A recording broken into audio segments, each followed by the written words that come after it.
kita masih bersama Pak Joni Herjawan. Ya, kita masih akan ngobrol-ngobrol tentang kehidupannya dia yang sangat inspiratif tentunya. Pak Joni, jadi sebetulnya di momen Natal seperti ini apa yang menjadi kerinduan Anda, Pak? Seperti prinsip Natal yang saya yakini, apa yang saya pelajari di gereja dari beberapa orang ya, dari pendeta saya terutama, Natal itu tentang memberi.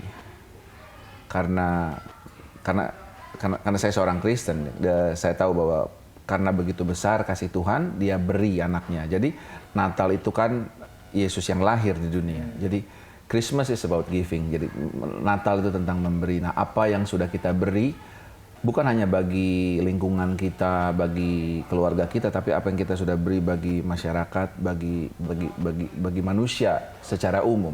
Terutama karena kita tinggal di Indonesia, apa yang kita sudah beri bagi Indonesia in general. Kehidupan itu yang buat memberi. saya, iya makna. Wow. Apa ya hikmah seperti apa yang Bapak dapatkan sejauh ini? Sebetulnya ini berawal dari sebuah pemikiran. Jadi bahwa sejak cukup lama, bahkan saya taruh ini di status Twitter saya, sosial media saya waktu itu, bahwa to build people in the marketplace. Jadi untuk membangun masyarakat, untuk membangun manusia di tempat di mana mereka berada. Jadi kenapa saya lakukan apa yang saya lakukan? Sebetulnya berangkat dari pola pikir seperti ini. Hampir semua orang kalau ditanya, hidupnya tuh mau apa? Mau jadi orang berguna. Hampir semua orang rata-rata jawabnya akan seperti itu. Dia mau jadi orang berguna. Jadi kalau saya bikin seperti sebuah slapstick joke ya, jadi seperti soal lagi nih. Kenapa kamu waktu SMA dulu belajar sih? Supaya ulangannya bagus. Ulangan bagus buat apa? Supaya naik kelas. Naik kelas buat apa? Supaya lulus. Lulus buat apa? Supaya bisa kuliah. Kuliah buat apa? Supaya punya ijazah. Ijazah buat apa? Supaya bisa kerja. Kerja buat apa? Supaya bisa berguna. Mentoknya di situ. Nah, di saat saya sedang bekerja waktu itu, lalu saya tanya, adakah kamu sungguh berguna bagi masyarakat? Kalau enggak, kita kembali ke pertanyaan awal, buat apa belajar dulu? Tapi setiap orang punya panggilannya sendiri-sendiri. Sebagai contoh gini, waktu SMA kita semua kan sama-sama, kan nggak ada mereknya. Nggak ada mereknya dari SMA, di dahinya tertulis dokter, insinyur, akuntan, kan nggak ada.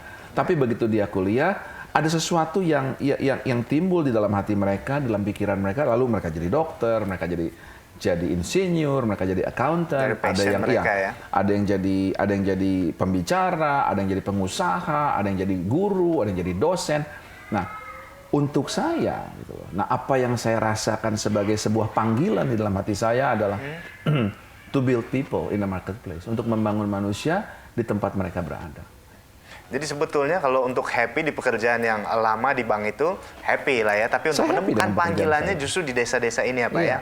Wow, luar biasa. Nah berikutnya Pak, kita mau tanya dulu nih soal apa sih sebetulnya nilai-nilai yang Bapak terapkan bagi keluarga, orang-orang terdekat? Ada pepatah bahasa Inggris bilang gini, monkey see, monkey do. Ya kan? Monyet lihat gitu, ya monyet buat begitu gitu kan. Jadi sebetulnya saya nggak secara khusus mengajarkan kepada nilai-nilai kepada anak-anak saya, tapi dengan melakukan apa yang saya lakukan, karena apa yang saya lakukan, contoh yang kita lakukan, saya bersama dengan istri saya lakukan, tentunya itu akan bicara lebih nyaring dan lebih berdampak kepada anak-anak kita daripada kita panggil mereka duduk dan di meja makan kita kasih nasihat, nak kamu harus begini ya, kamu harus begitu ya. Lebih baik kita kasih lihat sama mereka apa yang kita lakukan. Ilustrasi yang saya suka pakai itu gini. Daud itu raja yang perkasa. Dia besar di padang. Dia lawan singa, dia lawan beruang, sehingga dia punya buku yang namanya Nyanyian Daud. Nah, waktu Daud punya anak yang namanya Salomo, orang kenal dengan Sulaiman, Salomo. Nah, Salomo itu waktu dia lahir anak raja. Jadi mungkin kalau Salomo lahir di zaman sekarang itu waktu besar dia gini ya, Bi, teh manis dong. Bi, nasi goreng dong. Sementara Daud kan besar di padang, cari makannya sendiri gitu kan, di hutan. Sering ketemu harimau. Betul. Tetapi sehebat-hebatnya Daud gak bisa nulis Amsal. Adalah Salomo yang dikenal sebagai orang yang paling berhikmat. Jadi Daud akan gagal kalau dia bikin Salomo untuk menjadi seperti Daud. Karena Salomo punya jalan hidupnya sendiri. Jadi anak-anak kita, anak-anak kami taruh nilainya tentang prinsip honor, hormat, taat, memberi, mencintai Tuhan, mencintai sesama. Sebab itu adalah dua hal yang paling utama yang diajarkan di dalam kekristenan. Kasihilah Tuhan Allahmu dengan segenap kekuatanmu, dengan segenap akal budimu, dan dengan segenap hatimu. Dan kasihilah sesamamu manusia seperti engkau mengasihi dirimu sendiri. Baik, jadi sebetulnya being role model lebih penting lah ya. Action speaks louder than words gitu kan. Nah, berikutnya Pak, pertanyaan terakhir nih Pak. Apa mimpi-mimpi Anda terhadap Indonesia ke depannya Pak? Waduh, that is a big question. Saya ini sangat Indonesia.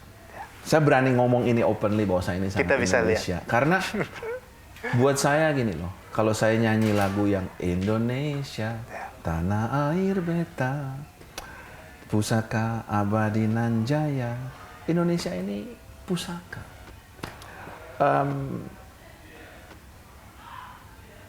Kita sering lihat sepele tentang Indonesia. Negara mana yang ada di antara dua benua? Negara mana yang ada di antara dua samudera? Negara mana yang ada 17.000 pulau? Nah, saya melihat Indonesia sebagai sebuah negara yang kaya. Kegelisahan saya adalah gini loh. Ini negara yang sangat kaya, yang saya percaya. Dan yang ini jadi doa saya. Di masa saya masih hidup, saya melihat bahwa negara ini berubah. Bukan negara yang mencari pinjaman, tapi negara yang memberikan pinjaman. Bukan negara yang bisa kirim cuma TKI sama TKW. Tapi negara yang bisa mengirimkan tenaga-tenaga ahli. Kita punya laut segini banyak. Harusnya oceanologi ada di mana? Harusnya ada di Indonesia dong, laut kita segini banyak. Negara yang punya sumber ikan yang sangat besar. Negara yang punya sumber laut, sumber garis pantainya sangat panjang. Hasil buminya. Jadi buat saya, negara ini harusnya bisa, tinggal kita mau apa enggak. Nah, daripada kita sibuk mengkritik orang, harusnya gini, harusnya gitu, lebih baik kita mulai dengan apa yang ada pada kita aja. Nah, ini adalah bagian yang bisa saya lakukan. Daripada saya sibuk mengkritisi orang tidak melakukan apa yang seharusnya saya pikir dia lakukan, lebih baik ya udah ini aja saya lakukan. Karena kalau ini menginspirasi orang, akan ada orang-orang yang lain. Kalau satu bisa jadi dua jadi empat jadi 8 jadi 16. Dalam waktu yang singkat, kita bisa punya puluhan, ratusan, bahkan ribuan orang yang bergerak bersama-sama, masing-masing pilih area masing-masing. Sehingga suatu saat Indonesia ini bisa menjadi jauh lebih maju. Dan yang paling penting adalah kalau kita punya tujuan yang sama, enggak penting siapa yang dapat kredit. Ini kan saya yang bikin, kenapa sih dia yang dapat kredit? Enggak jadi masalah. Karena tujuan kita adalah Indonesia yang lebih maju. Wow. Itu kegelisahan saya. Powerful. Saya ingin melihat negara ini menjadi tempat di mana saya betul-betul bisa selesaikan seperti sampai akhir menutup mata. Jadi saya bisa melihat negara ini maju.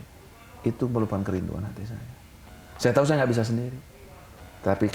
Tapi saya tahu saya bisa jadi bagian dari sebuah pergerakan yang besar untuk suatu maksud yang besar bagi bumi Indonesia ini. Amin. Oke, baik. Luar biasa sekali Pak Joni. Sangat diberkati. Iya. Jadi sebetulnya untuk jadi orang berguna itu penting. Tapi maksudnya jadi orang penting itu baik.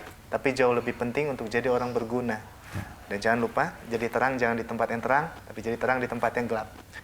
Terima kasih banyak Pak Joni Herjawan. Sama-sama. Sudah menjadi inspirasi hari ini, sudah memberkati kita semua. God bless you. Terima kasih juga, saya dikasih kesempatan untuk menyampaikan apa yang saya rasakan dan pikirkan. God bless you. God bless you.